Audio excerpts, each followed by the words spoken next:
Cristiano Ronaldo, যাকে কিনা god দাবি করা হয়, দ্য গ্রেটেস্ট অফ ফুটবল।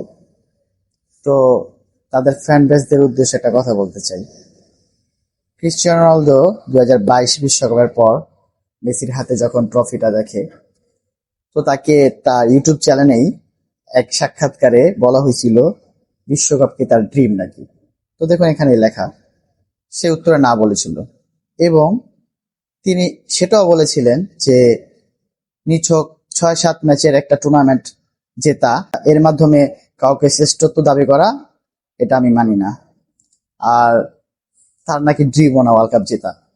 তো এখন কথা হচ্ছে যে এই যে বজিনহা, এখন এত নাম তার, ইনস্টাগ্রামে 21 মিলিয়ন ফলোয়ার তার, মানে মোস্ট অফ পপুলারিটি অর্জন করে ফেলছে গোলকিপারদের মধ্যে।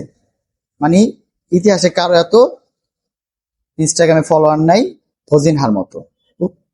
তিনি কিভাবে এটা ক্রিয়েট করলো? নিশ্চয় ওয়ার্ল্ড কাপ খেলে, তাই না? আর বজিনহার কিন্তু একটা স্বপ্ন রয়ে গেছে, বিশ্বকাপে একটা ম্যাচ জেতা।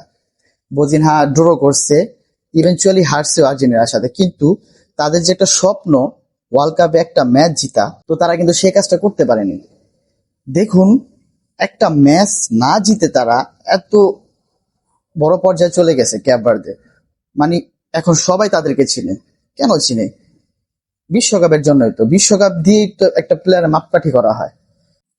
মেসি যখন একটা ন্যাশনাল কাপ পাচ্ছিল না, তখন তাকে নিয়ে খুব পরিমাণে বাজেভাবে ট্রোল করা হয়েছে, কিন্তু যখন সে পাইছে তখন বলা হয়েছে সে তো ওয়ার্ল্ড কাপ পায় না। তো ওয়ার্ল্ড কাপ পাওয়ার পর আর কি থাকে গাইস? আর কিছুই থাকে না। তো এখন কথা হচ্ছে যে বজিনহা আজকে মোস্ট পপুলারিটি অর্জন করে ফেলছে তাদের দেশে, কিন্তু তার একটা স্বপ্ন কিন্তু রয়ে গেছে, ওয়ার্ল্ড কাপ একটা ম্যাচ জেতা। তো ভাই, নিছক 6-7 ম্যাচ জিতে একটা টুর্নামেন্ট জেতা, ওয়ার্ল্ড কাপ জেতা একটা সহজ কথা না। এটা জিততে খুব পারিশ্রমিক, ভাগ্য, সবকিছুই থাকতে হয়। এটা এরকম না ক্লাব ওয়ার্ল্ড কাপে মিস্টার চ্যাম্পিয়ন্স লিগ হয়ে গেলেন আর ওয়ার্ল্ড কাপ জিতে গেলেন, এরকম না। এটা ক্লাব না।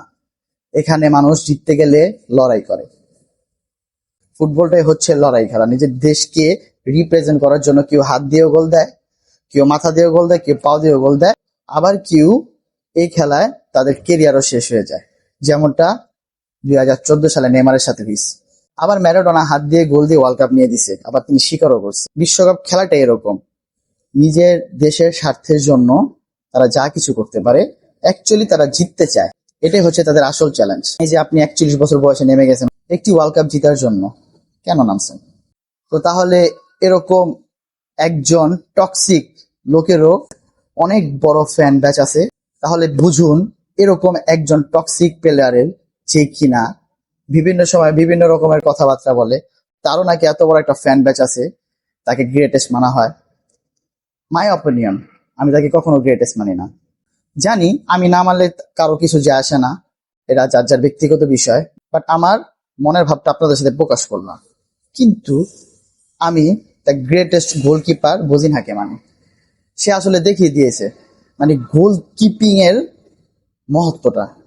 মানে আমার লাইফে যতটুকু বয়স হয়েছে, আমার লাইফে এরকম গোলকিপার দেখিনি। হ্যাঁ, মার্টিনেজকে দেখছি খুব ভালো, বাট এরকম স্পেনের সাথে 7টা সেভ, আর্জেন্টিনার সাথে 8টা সেভ, আনবিলিভেবল। কি বলবো, মানে খেলাটা মনে হয়েছে যে শাওলিন সকার মুভিটা দেখছি এরকম। শেষে একটা কথাই বলবো, এরকম টক্সিসিটি কথাবার্তা যাদের আইডল বলে, তো তারা তো বলবেই। তো সিম্পসনের যে কার্টুনের পর্ব, সেটা যদি সত্যি হয়ে যায়, হয়তোবা রোনালদোর হাতে একটা কাপ দেখতে পারেন সবাই। বাট রোনালদোর এই কথার জন্য রোনালদোকে সেদিন অবশ্যই ট্রোল করা হবে। টাটা।